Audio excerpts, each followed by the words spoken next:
Salut à tous, bienvenue sur les Sentiers du Réel, je m'appelle Alexis. Aujourd'hui, on va parler d'Hyperborée, vous l'avez vu dans le titre, avec Nathalie Limoges. Et d'ailleurs, je remercie d'emblée les éditions Pictos pour m'avoir envoyé son livre ici. Je le mettrai bien sûr en lien en description pour vous le procurer, donc Hyperborée. Et je vais d'ailleurs d'emblée demander à mon invité, d'ailleurs, comment elle va tout d'abord. Je vais très bien, Alexis. Je te remercie. Merci de m'avoir invité. Merci aux éditions Trajectoire et Pictos d'avoir occasionné cette belle rencontre entre nous deux. Exactement, et c'est un sujet que je voulais déjà traiter depuis très longtemps, parce que vous le savez très bien, en ce moment, je vais sur des thématiques qui m'intéressent au plus haut point, au niveau de l'origine un peu humaine, de notre histoire, pas que humaine, bien entendu, on a compris. Voilà, avec des sujets comme Tartaria, je mettrai tout ça aussi en lien. Vous le savez très bien, donc c'est tous des sujets qui m'animent. Et l'hyperborée, mon Dieu, ben, ça fait longtemps que je voulais en parler, et d'une manière, ben, encore une fois, étonnante. Voilà, ça c'est ce que Nathalie Limoges vous propose dans son bouquin, qui est très complet, on en reparlera à la fin, bien entendu. Alors toi, d'emblée, toi, tu nommes ton livre Hyperborée. Ce n'est pas l'hyperborée avec un L apostrophe. Pourquoi, est-ce que c'est un concept? C'est un concept, c'est peut-être une légende, c'est peut-être quelque chose qui a existé. En tout cas, c'est une mémoire, c'est la mémoire d'Hyperborée. Donc, c'est pour ça que je l'ai appelé Hyperborée. Oui, Hyperborée, ben alors on va aussi en parler, bien sûr. C'est quand même un lieu, et ce n'est pas qu'un lieu, justement. C'est ça qui m'intéresse. C'est une dimension, et ça, c'est ce côté-là, je me parle beaucoup. Et effectivement, donc on va un petit peu revenir ben, un petit peu sur tous les aspects de. Bah, moi, je veux dire de l'hyperborée, je m'excuse. Tu peux dire aussi tous les aspects de l'hyperborée, dans le sens de l'hyperborée est aussi non seulement un lieu, non seulement un morceau de notre histoire, ou peut-être un morceau de notre légende, mais c'est aussi surtout, c'est un concept qui effleure, on pourrait dire, dans l'air du temps et qui revient à notre mémoire actuellement. C'est pour ça que j'ai écrit ce livre-là. Alors, tu as des talents de conteuse aussi à la base. Ah oui, j'adore raconter des histoires. C'est ça que j'aime parce que les contes et les histoires, ça nous met dans une sorte de bulle où tout est possible, où on peut tout entendre, où il y a quelque chose qui se débloque et qui nous emmène vers peut-être une mémoire oubliée. Donc c'est pour ça que j'aime raconter les histoires et j'ai tendance à toujours à dire qu'une histoire qui n'est pas racontée est une histoire qui meurt, est une histoire qui manque à la grande histoire du temps. Et c'est pour ça que j'aime tellement aller chercher les histoires des gens et leur montrer combien leur histoire est belle. Tu vois? Je crois que dans chaque conte, de toute façon, il y a toujours une petite part de vérité, il y a toujours une petite part quand même d'inspiration. L'inspiration, on sait d'où elle, enfin, on ne sait pas d'où elle vient, on peut pas la quantifier, on peut pas voilà, la matérialiser, mais elle vient quand même, comme tu dis, d'une mémoire certainement ancienne, d'une dans nos petites cellules, dans notre âme, il y a quelque chose quand même qui se reflète avec un certain passé, on ne sait pas lequel justement, et c'est ça qui est assez toujours intriguant. Et moi, c'est pour ça que c'est des sujets qui m'animent, parce que je me dis quand même quelque part, d'où est-ce qu'on vient, hein, comme les philosophes diraient, voilà, C'est ça.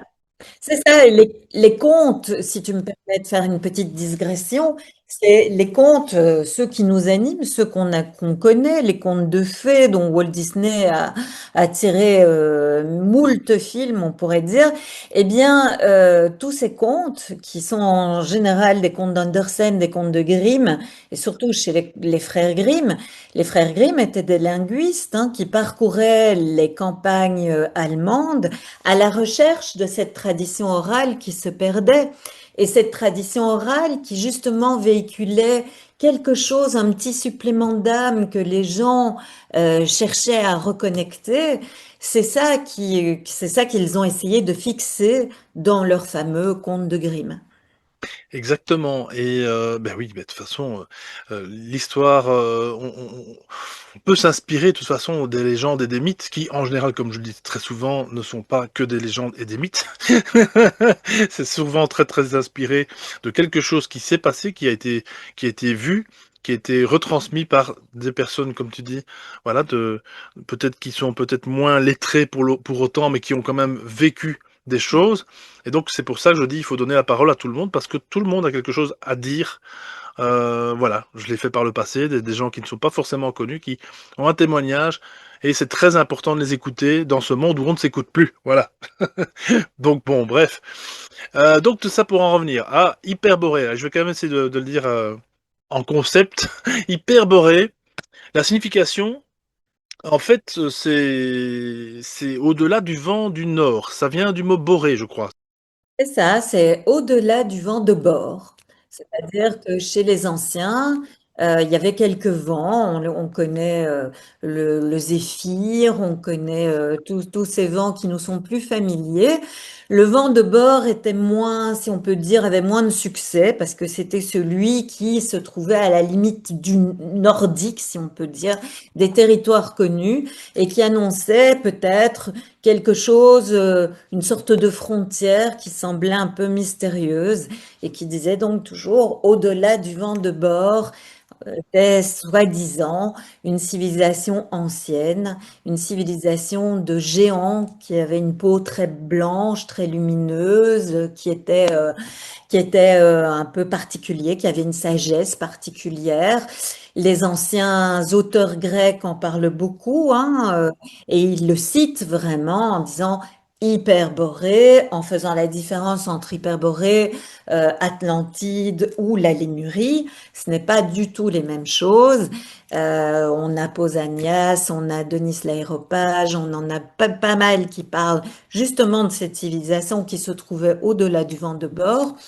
Et dans nos mémoires, on pourrait dire qu'il y a quand même quelques personnages célèbres qui viennent d'Hyperborée. Parce que dans les légendes, quand même, la figure la plus emblématique, on pourrait dire des dieux, c'est un hyperboréen, puisque Apollon est un hyperboréen. Le dieu du soleil, de la culture, de l'harmonie, de la civilisation, est un hyperboréen. Et d'ailleurs, si on peut dire, il laissait d'une certaine manière l'égide de son temple à Delphes à une autre figure mythique qui est Dionysos pendant l'hiver, et lui retournait en Hyperborée, on pourrait dire se, se, se remettre au contact de cette civilisation, reprendre cette sagesse que peut-être il perdait en étant au contact d'une civilisation entre guillemets plus primitive, et qu'il revenait vers eux en les réensemençant avec des idées qui ont fait l'apogée de cette civilisation grecque. Donc on a bien entendu cet Apollon, mais on a aussi finalement Pythagore. Pythagore est une figure quand même magistrale. Hein. C'est quand même lui qui a apporté les mathématiques, la géométrie, la compréhension de tout, de finalement le fait que le cosmos circule autour d'une géométrie et de nombres. Et donc, lui disait toujours qu'il était hyperboréen, que toute sa connaissance venait d'Hyperborée, qu'il était fils d'ailleurs d'Apollon. D'accord, ça je savais pas. Il nous a laissé une figure géométrique, la fameuse tétractys, qui a inspiré l'arbre de vie, le fameux arbre des séphirotes hermétique qu'on connaît. Et donc, cette tétractys, c'était une figure inspirée de l'Hyperborée. D'accord, très bien. Ok, merci beaucoup. Alors effectivement, il y a aussi donc d'autres personnages qui en ont parlé. Ottoran notamment, hein, qui faisait partie de la branche ésotérique, on va dire, de l'armée allemande durant la Seconde Guerre mondiale, pour ne pas les citer. Sombre pour certains aussi, bien entendu, qui en parlent. Et bon, c'est intéressant, je fais juste un petit rapide parallèle parce qu'on a parlé de Rennes-le-Château sur la chaîne quand même pas mal de fois. Et Ottoran se serait justement rendu à Rennes-le-Château parce qu'il y avait apparemment des choses à chercher dans le coin. Donc je me dis toujours de toute façon que tous ces sujets qu'on traite sur la chaîne sont interliés, hein, clairement. Moi je fais jamais des choix au hasard. En général je prends voilà, des liens pour faire les liens, pour que les auditeurs fassent les liens eux-mêmes. Moi c'est pas moi à les prendre par la main, jamais. On est grand assez que pour le faire soi-même si on veut faire des recherches, et c'est ça qui est intéressant, c'est de trouver par soi-même. C'est beaucoup plus grisant que de servir tout sur un plateau, hein, comme tu le sais. Mais voilà, donc je voulais juste le citer notamment. Et alors effectivement, Tiens, je t'ai pas posé la question, pourquoi l'hyperborée? Pourquoi pas Shambhala? Pourquoi pas les annales akashiques? Pourquoi pas comment est-ce que tu en es venu à t'intéresser à l'hyperborée? Ah, ben moi, je me suis intéressée à Hyperborée parce que je suis une grande fréquenteuse de runes. C'est-à-dire que les runes, pendant tout un temps maintenant, elles sont très à la mode, mais au début, quand j'ai écrit mon livre, Ma Bible des runes aux éditions Le Duc, elles étaient moins connues, elles avaient toujours une réputation un peu sulfureuse, on les catégorisait comme étant des signes un peu magiques associés aux Vikings, etc. Mais Bon, c'est magique, hein, c'est magique. Mhm. et oui, mais pas que. Non, pas que, bien entendu. Non. Et c'est parce que bien sûr, elles sont magiques, mais tu vois, généralement dans mes cours, il y en a beaucoup qui viennent justement pour comprendre le côté magique. Et je leur dis, vous savez, derrière les runes, il y a une vieille dame qui a une connaissance incroyable du début du monde. Et ne pas l'écouter, tu parlais de l'écoute qui est si importante, et c'est vrai, ne pas l'écouter, vous raconter l'histoire du début du monde, juste en lui demandant, ben, tiens, entre guillemets, je schématise, hein, tiens, la vieille, apprends-moi ce que tu sais sur la magie des runes. Vous passez à côté de tout un pan qui, justement, vous rendrait libre par rapport à l'utilisation des runes telles que vous voudriez les utiliser. Donc, personnellement, j'aime toujours beaucoup, justement, emmener les gens par la narration dans ce début de l'histoire du monde racontée par les runes. Et qu'est-ce qu'elles racontent, les runes? Elles disent qu'au début, il y a, au-dessus d'un gouffre primordial, il y a la rencontre entre la glace et le feu. Et de cette rencontre entre la glace et le feu naissent les géants. Les géants sont là avant les dieux. Alors là, déjà, ça nous donne un petit, tu vois, ça commence à nous donner certaines idées. Et puis, ben, ce géant primordial, c'est quand même lui qui donne naissance à toute la nature. Et il a ce don de métamorphose, c'est-à-dire de pouvoir vraiment changer de forme, aller au-delà de la forme avec finalement cette cohabitation sur cette belle planète bleue qui sera ce monde-ci. Bon, alors petit à petit, c'est vrai que les runes sont des grandes rêveuses. Elles m'ont emmené vers un champ qui était peut-être même antérieur à ce qu'on connaissait des runes. C'est-à-dire qu'après, j'ai commencé à gratter.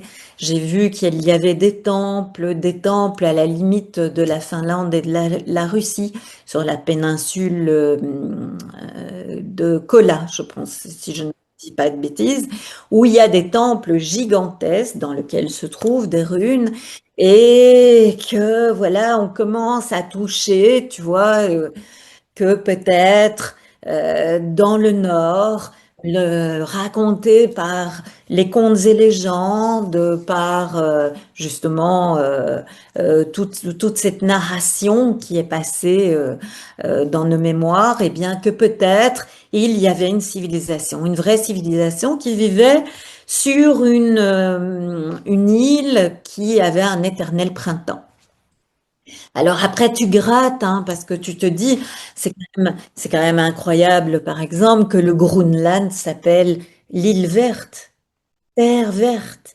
Donc tu te dis, pourquoi est-ce qu'ils ont appelé le Groenland la terre verte? Il y a eu des choses comme ça, tu vois. Alors tu commences à aller chercher. Peut-être que ce ne sont que des conjonctures, peut-être, mais peut-être que si on écoute un peu le murmure de l'âme du monde, eh bien, on arrive à avoir quelques liens dont tu parlais et on laisse les auditeurs faire leurs propres liens, hein, c'est ça. Mais dans les légendes qui sont racontées, eh bien, c'est comme ça que petit à petit, je me suis branchée sur ce monde d'Hyperborée raconté par les anciens. Que, comme tu le citais, ben, Hitler, pendant la Deuxième Guerre mondiale, a cherché en engloutissant des milliards de marques. Donc, on se disait quand même, tiens, pourquoi est-ce qu'il a été chercher cette civilisation qui semble, qui semble, comment dire, fantomatique, et pourtant, il a quand même essayé d'aller la trouver. C'est ça exactement, c'est pas anodin, il y a rien d'anodin en fait, il y a pas de hasard, ça tu le sais. Je pense aussi à l'amiral Byrd, hein, qui, si tu le connais, Voilà, l'amiral Byrd aussi. voilà. qui a été au pôle Nord, qui a décrit un monde, une île en tout cas, effectivement, où il y avait une chaleur, donc un climat exotique, avec des animaux exotiques d'ailleurs, alors que dans un lieu où il paraît-il, il fait froid. Donc voilà, ça rejoint ci et là. Donc c'est, voilà, moi je dis que c'est vraiment toujours intéressant de faire tous ces liens parce que, encore une fois, mon Dieu, je ne sais pas ce qu'il faudrait pour ouvrir les yeux à part des allumettes ou des cure-dents, mais tout est devant nous, hein, tout est devant nous, il n'y a qu'à chercher. Et voilà, c'est comme un fruit, c'est comme une belle herbe sauvage qu'on peut manger, il n'y a pas de problème, à condition de faire les bons choix, bien entendu. Ça, c'est une autre histoire. Alors aujourd'hui, donc effectivement, on est parti sur l'hyperborée, on l'a compris. On va aller maintenant, si tu veux, sur les. Alors oui. Je disais pourquoi pas le Shambhala, pourquoi pas les annales akashiques. Et effectivement, toi tu décris Hyperborée comme étant un peu quelque part une grande bibliothèque, on va dire, où il y aurait justement une source, des archives, d'une... C'est-à-dire que pour moi, Hyperborée, c'est peut-être, alors, ce n'est que mon Bien opinion entendu, bien entendu, que je partage, comme tu dis, chacun se fait bien son. entendu, bien entendu. C'est pour ça qu'on est là, voilà. Voilà. Pour moi, hyperborée, c'est vraiment une fréquence. C'est une fréquence qu'on peut percevoir aujourd'hui, qui est à notre disposition aujourd'hui dans l'air du temps. Et cette fréquence, pour moi, ben, moi, elle m'a touchée au travers des histoires, des contes de fées, des runes, des légendes. On va toujours chercher chez les Amérindiens ou chez les chamans mongols une tradition à laquelle on pourrait se raccrocher. Et pourtant, cette tradition du Nord est quand même fortement la nôtre. On se rend compte, en tout cas nous en Belgique, on a quand même encore des runes qui sont tracées sur les maisons à colombage, justement parce que, comme tu le disais, il y a ce côté un peu magique, mais il y a ce côté géomancie, on pourrait dire, de réharmonisation des demeures qui perdure, hein, qui perdure dans le représenté des gens qui l'utilisent toujours. C'est vrai que dans notre téléphone, on a des combinaisons de runes très célèbres, puisqu'on sait que le Bluetooth, c'est une combinaison de runes. Donc, il y a quand même beaucoup de choses comme ça qui restent euh, dans l'air du temps et qui nous disent que quelque part, on est quand même connecté à cette histoire. En tout cas, nous, ici en Europe, on est connecté à cette histoire, quoi. Donc, c'est pour ça que cette fréquence m'a beaucoup touchée. J'ai voulu l'écouter. J'ai essayé dans le livre de raconter vraiment ce qu'elle avait pu faire à l'intérieur de moi comme mise à jour parce que, effectivement, plus j'allais à la rencontre de cette fréquence, et moins on en sort indemne, hein, c'est sûr. Ah oui, il y a un truc quand même que je voulais aussi dire, bon, ça fait quand même partie de ton histoire, tu es quand même montréalaise à la base. Oui, Ça c'est très important de le dire, et d'ailleurs on dit bonjour à, moi je vais le dire comme ça, à tous les Canadiens. Tant pis, je sais qu'il y en a qui vont me fustiguer. On est des Québécois. Non, écoute, pour moi, en Belgique, vous êtes tous des Canadiens. Désolé. mais Tant pis, oui, et puis ça va parce que diviser, hein. non, je pense pas que ça va diviser. C'est les Canadiens, les Québécois, mais Je les les comprends, les amis, Québécois, je les comprends, mais bon, il y a aussi mes amis du Nouveau-Brunswick. Les amis du Nouveau-Brunswick, c'est pas le Québec, et pourtant le français aussi. c'est Donc ça, exact. Ah bah oui, bah, coucou à tout le monde, et soyez les bienvenus sur la chaîne si vous débarquez. Non, ce que je voulais dire, c'est que tu es montréalaise, et donc finalement, tu débarques à 5 ans en Europe, et on va pas refaire toute ton histoire, mais donc tu arrives en Belgique. Je disais oui, justement en off, mais quelle idée! Et bon voilà, c'est une idée de tes parents et je la respecte. Mais c'est quelque part, je me dis, il y a quand même pas de hasard. Je reviens avec ça. Tu arrives finalement sur un continent où, comme tu viens de le dire, il y a cette histoire qui est interliée. Au Canada, au Québec, à Montréal, je veux dire, alors bon, je dis pas qu'il n'y a pas d'hyperboréen peut-être là dans le coin, il y a peut-être sûrement quelque chose à creuser aussi de ce côté-là, hein, certainement. Mais c'est vrai que tu t'es rapproché finalement, malgré toi, à 5 ans, tu savais pas que tu allais étudier tout ça, ou alors peut-être une partie de toi, peut-être ça, peut-être. Et quelque part, voilà, t'arrives sur un continent où finalement il y a cette histoire, c'est cocasse quand même finalement. oui, c'est cocasse, mais c'est une fréquence, hein, Alex. Et cette fréquence, on la retrouve au Canada. Parce que si on va profondément dans mon histoire, parce que je ne la raconte pas souvent, donc c'est une première pour la chaîne, c'est qu'à l'âge de 2 ans, quand j'étais au Canada, j'ai failli mourir. Et les hôpitaux m'avaient renvoyé chez moi en disant, ma mère, il n'y a plus rien à faire sauf prier. Et ma mère est allée voir évidemment une femme médecine amérindienne du coin. Et le lendemain, je n'avais plus de température. Mais bien entendu, mais bien Donc, entendu. donc voilà, donc je pense que les liens sont là. Hyperborée, moi je le vois bien dans les ateliers que je peux proposer quand je vais à Montréal, au Québec, au Nouveau-Brunswick. Hyperborée est une notion qui touche. Elle te touche que tu sois un peu plus à l'ouest, Oui, que tu sois un peu plus tous à les l'est. jours. Pourquoi? Parce que c'est une fréquence. Moi, je l'ai habillé des termes d'hyperborée parce que comment dire, c'est ma culture et que je pouvais la retrouver au travers de la mythologie, des légendes et des contes que je chéris. Mais je suppose, j'aurais pu l'habiller, on aurait pu parler de Shambhala, on aurait pu parler des annales akashiques, mais hyperborée, justement, ce pan de la conscience, cette fréquence de la conscience qui nous teinte aujourd'hui, qui raconte cette histoire des géants hein, qui ont fait cette descente dans la matière et qui savaient qu'à un moment donné, ils allaient oublier. Donc, ils ont mis des jalons. Ils ont mis des jalons dans notre histoire pour qu'à un moment donné, à un moment où la vibration allait se mettre à faire peut-être à vibrer autrement, on soit capable de retrouver ces jalons. Et ces jalons, d'une fréquence peut-être autre, on ne sait pas de quel temps ils les ont mises dans notre Et réalité. c'est intéressant parce que, bon, je citais Autoran là tout de suite, et puisqu'il a fait un bouquin là-dessus, je n'ai plus le titre en tête, mais je le mettrai là. Ben, quelque part, c'est un peu le mythe, enfin le mythe, encore une fois, de Lucifer, quelque part. C'est parce que quand on lit un petit peu le bouquin, alors je dis pas que tu parles de Lucifer dans le bouquin, hein, mais il y a quand même cette notion d'entrer en matière avec les géants, effectivement. Il y en a qui sont repartis dans leur monde, et puis il y en Exact. a qui sont restés. Alors il y a eu ce mélange entre les femmes de, comment est-ce qu'on dit, les femmes de Dieu, du paradis. Enfin, bah, bref, il y a toujours cette notion, encore une fois, dépeinte dans divers bouquins, tableaux, etc. Et encore une fois, il n'y a pas de... Ce n'est pas que des histoires. Moi, je pense qu'il faut vraiment creuser aussi avec ça et de se dire qu'il y a une origine quelque part. Et les géants, bah, encore une fois, on en a aussi parlé sur la chaîne, avec Mike d'ailleurs, à qui je fais un coucou, mais très intéressant parce que c'est encore une fois, on voit le monde différemment, quoi. On voit le monde différemment quand on se rend compte que, ben, alors j'aime pas le mot, on est peu de choses, parce que on est peu de choses, c'est se réduire, alors qu'en fait, on est beaucoup de choses si on le veut. Mais c'est vrai qu'on est petit par rapport à tout ça, c'est ça que je veux dire.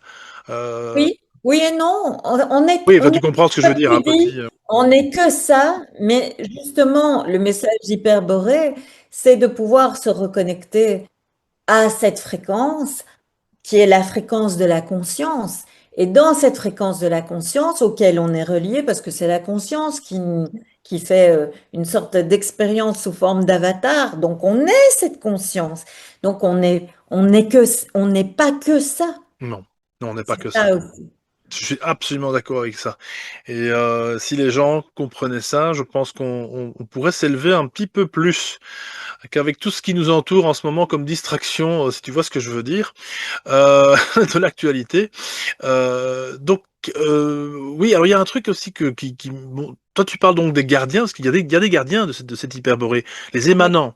Tu veux un petit peu oui. nous en parler un petit peu Ben, c'est-à-dire que, il y a des gardiens dans le sens où, au moment où ils ont commencé à perdre la mémoire, parce que, tu sais, on est toujours, en tout cas, moi, j'ai ressenti ça quand j'écoutais cette histoire du monde. On est tous, ils étaient tous super excités de faire cette expérience dans la matière, qui était quand même quelque chose d'un peu particulier.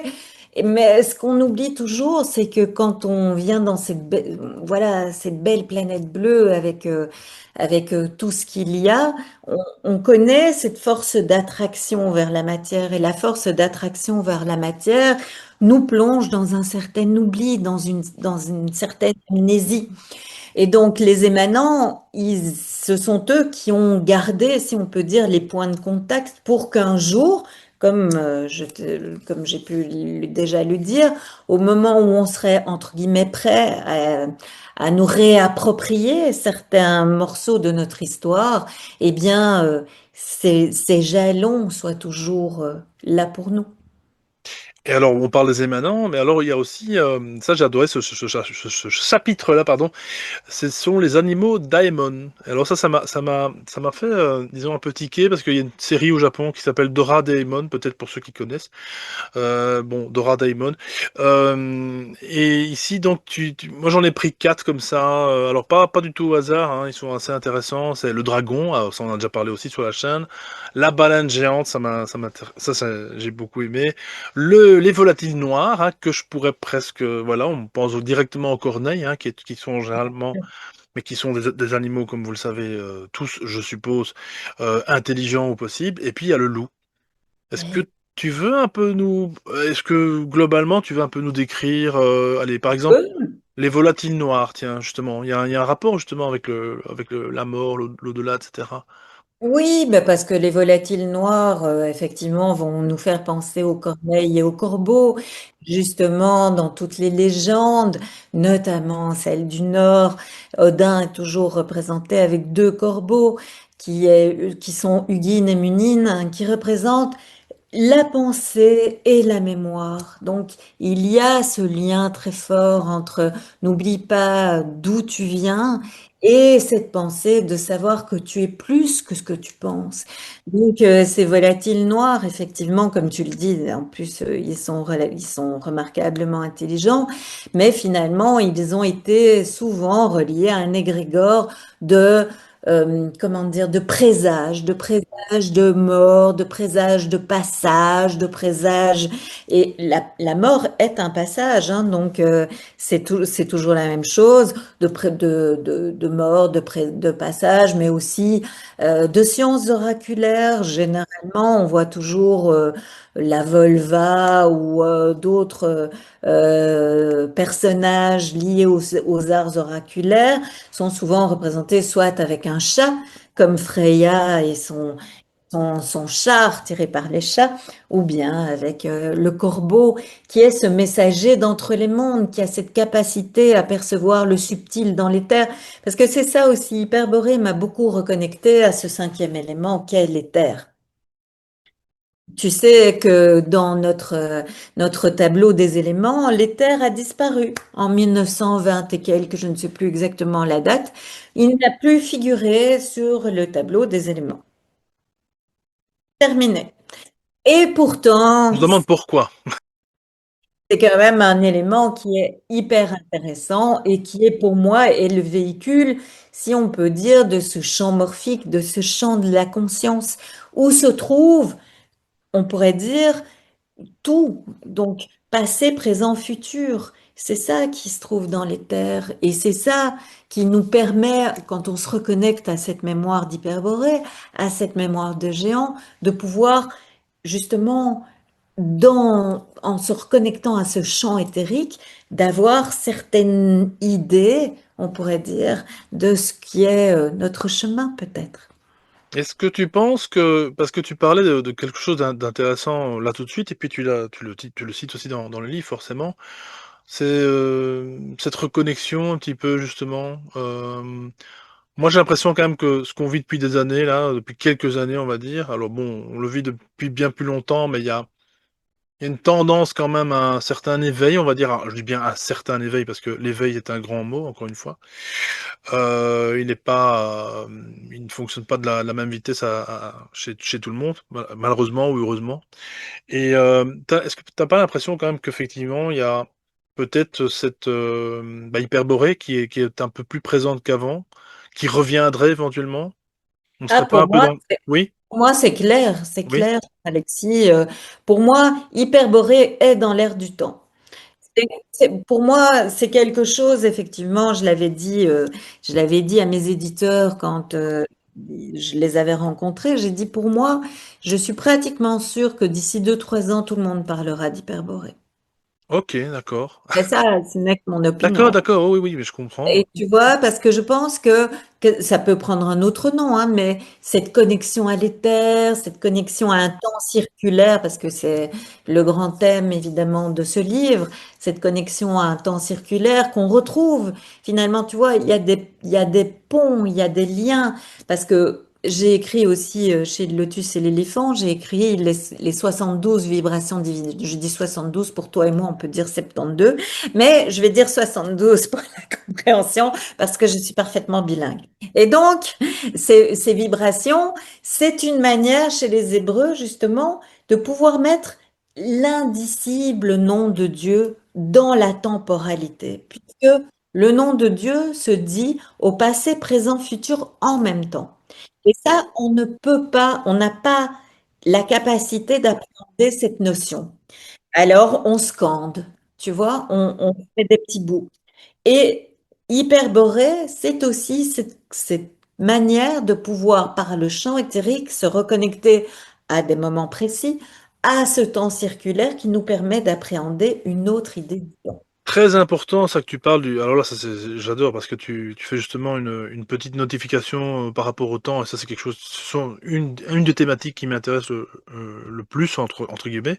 C'est le temps qui n'est absolument pas linéaire, enfin, comme on le sait. Alors oui, nous, on nous l'impose linéaire avec Chronos, et puis en fait, le temps serait plutôt Kairos. Et quelque part, c'est ce que je dis, moi, dans mes convictions, c'est un non-temps. C'est un temps suspendu. D'ailleurs, que tu le notes justement dans le bouquin. Et ça, je dis, ah, enfin, voilà quelque chose qui me parle. C'est bien ça que je ressens depuis trop longtemps maintenant. C'est un temps suspendu. Les cycles ne sont là que pour créer une illusion de cette maya, finalement, de cette illusion dans laquelle on est, et de nous faire croire que le temps est linéaire, alors que pas du tout. Et donc ça, c'est très important. Et quand tu parles justement de notions passé, présent, futur pour le nom de Dieu, ben, en fait, si on comprend que le temps est suspendu, cette notion devient beaucoup plus évidente, je trouve. Enfin, moi, c'est... C'est ça, c'est ça, c'est ça. Mais effectivement, dans cette matrice, dans cette partie de l'expérience, euh, on est soumis, entre guillemets, à une sorte de temps linéaire et qui est celle-là et qui, voilà, c'est tout. Mais de pouvoir comprendre que parfois, il y a une sorte de fourche. Il y a le temps, comme tu le disais, de Chronos qui s'écoule comme ça, mais que Kairos peut venir à l'aide de synchronicité, à l'aide de déjà-vu, à l'aide de choses qui vous touchent et où là, vous vous dites, tiens, il y a un point de bascule. Là, il y a quelque chose qui change. Eh bien, les repérer vous permet de marcher votre chemin plus sereinement. Alors, comme je le disais au début de l'émission, le livre se veut être... Moi, je pense que c'est pas justement un bouquin... Moi, je le prends comme ça, hein. C'est pas un livre qu'on lit de manière linéaire. On peut le faire si on veut, mais je pense que c'est aussi comme une sorte de livre d'études, j'ai presque envie de dire comme ça, où il y a quand même pas mal de tableaux, pas mal d'exercices aussi, ça c'est très important à dire, des petits rituels à faire. Et Oui, donc je trouve que le livre est très complet et complexe si on voilà, si on n'est pas là-dedans du tout, effectivement ça oui, ça ne vous de quoi intéresse pas. de quoi est-ce qu'on parle, mais si on se connecte à tout bah, c'est clair, mais si on se connecte à ça, si on comprend certaines choses par rapport à tout ce qu'on vient de dire avec les liens qu'on peut faire à gauche à droite, ça encore une fois chacun fera sa petite popote. Mais et je le trouve quand même. Ça t'a pris combien de temps d'écrire un livre comme ça? Parce que, Mais tu sais, ça prend du temps d'écrire enfin un là, on parle de temps linéaire, livre. tu vas me dire, mais Ça prend du temps. On le porte longtemps en soi. Moi, Hyperborée, ça fait des années euh, que je la porte, qu'elle m'habite, voilà. Mais à partir du moment où j'ai dû le coucher sur papier, ben ça m'a pris. Moi, je suis très disciplinée, hein. Quand je commence à écrire, je me mets devant ma feuille, enfin devant mon ordinateur, et j'écris. J'écris jusqu'à ce que j'ai le résultat que je veux. Donc, ça m'a pris un bon 4 mois et demi, 5 mois en écrivant tous les jours, hein. ouais, d'accord, ok, c'est condensé, Oui, mais oui, non. Moi, en tout cas, moi, je ne fonctionne pas suivant l'image très romantique de je me mets devant mon ordinateur, je suis traversée en une nuit, et le lendemain, vous avez votre livre. Personnellement, je suis au regret de vous dire que ça demande beaucoup de travail. Je suis disciplinée pour justement mener à terme ce type de travail. Alors, on s'appelle pas tous Mozart non plus, même dans la littérature, faut pas exagérer. Même s'il y a beaucoup de choses qui nous viennent effectivement aussi de, hein, voilà, il n'y a pas que des bouquins d'archives, etc. pour aller chercher il y a quand même cette source aussi qui justement tu t'es connecté à cette hyperborée, ben, pour pouvoir retranscrire aussi, j'en suis certain. Voilà, j'ai fait des études latin-grec, j'avais 9 heures de latin, 6 heures de grec quand j'étais jeune. Donc ça m'a aidé aussi évidemment pour la traduction des auteurs dont j'ai parlé parce que ils en parlent, voilà, Hyperborée, on en parle chez Homère, on en parle chez aussi chez d'autres auteurs grecs que j'ai aussi traduits, hein. Donc en tout cas quand j'étais plus jeune, donc j'avais un certain bagage où on peut dire j'avais un certain fond où je savais pouvoir aller trouver. En tout cas, on y parle beaucoup, beaucoup, beaucoup de choses. Je trouve que c'est très complet encore une fois. La vision hyperboréenne du rêve, ça c'est quelque chose que j'aurais pu t'emmener parce que j'adore la notion du rêve aussi. Et il y a la médecine herméneutique, hein, donc hyperboréenne, reconnexion au fil d'or. Donc ça, vous irez le lire, hein, mes chers auditeurs, bien entendu, parce que c'est complexe mais très intéressant. Et parce que c'est une énergie, il n'y a pas que... Voilà, là on a parlé aujourd'hui, je t'ai emmené, et ça c'est moi qui t'ai emmené là-dessus, on en a convenu comme ça un petit peu au début, je t'ai emmené sur le côté plus global de l'hyperborée, pour un petit peu comprendre ce que c'est la notion que toi tu en as tirée, etc. Mais il y a tellement de choses à parcourir et à aller sur plusieurs chapitres. Voilà, ça prendrait plusieurs émissions. Et puis c'est pas le but, parce que de toute façon, encore une fois, bourré d'informations en vidéo, bah, c'est très bien, mais c'est lourd. Donc là, vous prenez votre temps, vous prenez, oui, le temps linéaire ou, ou, ou suspendu, c'est comme vous voulez, et vous vous mettez à lire. Bah, moi, comme voilà, moi j'ai commencé par le début, hein, c'est plus sympa. Et puis après, voilà, j'étais dans les chapitres. Voilà, il y a vraiment plein de choses. Et vraiment, justement, encore une fois, ces petits rituels qui sont super, très complets avec les quatre éléments, les cinq éléments, hein, puisque, comme tu disais, l'éther a disparu, et on se demande pourquoi. Ça fera peut-être partie d'une autre émission, ça, avec un intervenant, on verra bien, parce que ça m'intéresse aussi, cette notion-là, bien entendu. Et voilà, donc je pense que cette reconnexion, je crois qu'on n'a jamais d'ailleurs eu autant d'émissions et de livres ouais, d'ouverture d'esprit, on peut dire ça comme ça. Je trouve que voilà, il y a 20-30 ans, on parlait moins de tout ça. C'était plus, ça faisait plus partie d'un club, on va dire ça comme ça. C'était plus hermétique. Et les gens n'avaient pas le temps, clairement pas le temps, ou prenaient pas le temps à ça. Il y en a certains que oui, hein, mais voilà, c'était beaucoup plus réduit. Maintenant, c'est vrai que parler de tout ça me semble être beaucoup moins tabou qu'avant, beaucoup moins. Voilà, les gens qui ne sont pas ouverts à ça, ben ma foi, voilà, ils vivent leur vie, il y a pas de problème. Mais maintenant, c'est vrai qu'on peut vraiment de plus en plus, ouais, oser parler de ces sujets-là et heu, voilà. Donc puis l'hyperborée qui, quand même, je le rappelle, a été quand même un petit peu stigmatisé, on sait pourquoi, quand même pendant très longtemps et alors, c'est ça qui m'intéresse, c'est ils le stigmatisent, eh bien, allons-y, parlons-en. Je veux dire, c'est qu'il y a toujours quelque chose, un message à en tirer de tout ça, moi je dis. Donc oui, donc bouquin vraiment, vraiment complet aux éditions Picto. Je mettrai de toute façon le lien en description, mes chers auditeurs, comme vous le savez.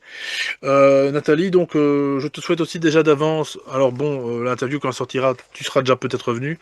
Toi, tu repars au Québec, c'est ça? Je ne dis pas des bêtises? Je repars à À Montréal Montréal, pardon. d'ici quelques jours. Oui, je repars au Québec, effectivement. Eh ben donc, on fait des gros bisous en tout cas, parce que je sais qu'il y a des auditeurs du Québec, de Montréal, du Canada en général, et en tout cas francophones si possible, et qui nous écoutent. Et vraiment, je les remercie par leurs commentaires. Moi, c'est quelque chose qui, voilà, c'est ce qu'on disait aussi en off. Il y a un peu un côté exotique, tout comme les Français prennent la Belgique comme un pays exotique, en n'oubliant pas qu'ils sont quand même frontaliers. Mais la Belgique, c'est un petit pays. Voilà, on sait qu'on est des extraterrestres nous-mêmes, donc Oui. Oui, Voilà, on peut le dire, hein. Toi, tu confirmes, donc c'est magnifique. Eh bien, écoute, Nathalie, je te remercie vivement d'avoir participé à cette émission fort intéressante. On pourrait, c'est ce que je dis, en parler pendant des heures, parce que vraiment, Nathalie, on sent que elle est dans son sujet, hein, clairement ça. Et je mettrai de toute façon le lien du site, comment se procurer le livre, etc. Est-ce que tu as ton propre site, pardon, on y arrivera. oui, oui, oui, oui, j'ai mon propre site. C'est www.roseor.net. Magnifique, je mettrai ça aussi en lien, et bien sûr, Eh il bien, apparaît là, voilà. juste en dessous. Et donc, qu'est-ce que toi tu proposes hors livre? Tu fais des formations, justement, c'est ce que tu disais. Oui, oui, oui, je fais des formations, Tu veux un peu nous en parler? je propose des rencontres, parce que effectivement, je suis aussi une alchimiste opérative, donc Ah, très intéressant, ça. moi, donc je travaille dans mon laboratoire et mon prochain livre qui est déjà écrit et qui est en cours d'édition porte sur l'olfaction mystique qui est relié à Hyperborée parce que quelque part c'est par l'éther et ce fameux nez mystique qu'on peut trouver certaines informations. Oui, et est-ce que ça aurait un lien éventuellement avec les PT? Et avec les Pythie, pourquoi pas? Les Pythie, effectivement, étaient au-dessus du centre de Delphes, au-dessus de la bouche Justement, du voilà. temple de Delphes, à respirer Voilà.